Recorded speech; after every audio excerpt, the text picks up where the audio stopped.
حضرت حسن کو زہر دیا گیا 3 دفعہ. تیسری دفعہ کا جو زہر تھا نا تو اس میں آپ مچھلی کی طرح تڑپ رہے تھے اور کہنے لگے حسین تیسری دفعہ جو زہر مجھے دیا گیا ہے اس نے میرے جگر کو آنتوں کو کاٹ دیا ہے. تو انہوں نے فرمایا کس نے دیا ہے؟ کہ کیوں قتل کرو گے؟ کہاں قتل کروں گا.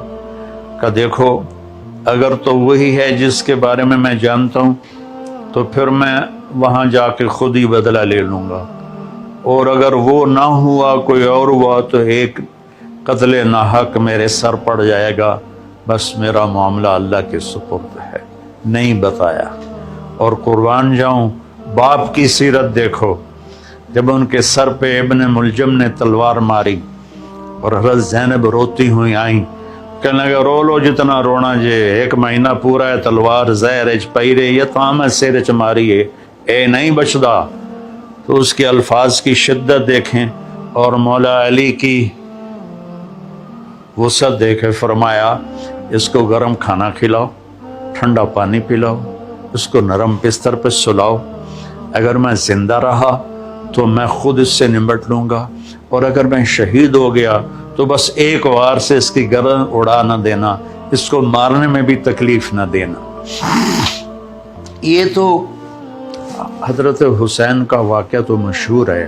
امام حسن کی اولاد پہ جو ظلم ہوئے، میں نے گلدستہ اہل بیت پر جب کام کیا تو پھر مجھے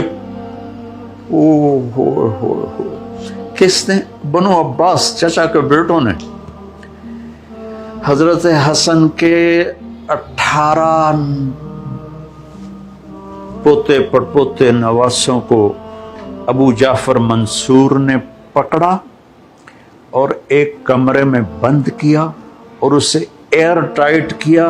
سارے دم گھٹ کے اس میں شہید ہو گئے.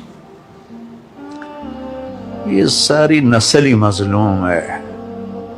یہ جنت کے شہزادے ہیں. آپ فرماتے تھے حسن حسین میری دنیا کی بہار ہیں، حسن حسین جنت کے نوجوانوں کے سردار ہیں، میری بیٹی فاطمہ جنت کی عورتوں کی سردار ہے.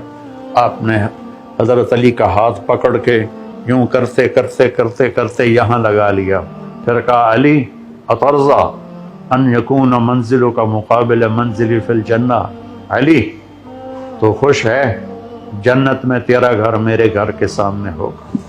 تو آپ رونے لگے کہ یا رسول اللہ سب کچھ میرا سب کچھ مل گیا. ایک دفعہ آپ نے فرمایا علی میرے بعد میری امت تم سے وفا نہیں کرے گی. تو آپ نے عرض کی یا رسول اللہ میرا دین سلامت رہے گا؟ آپ نے کہا ہاں. کہ پھر مجھے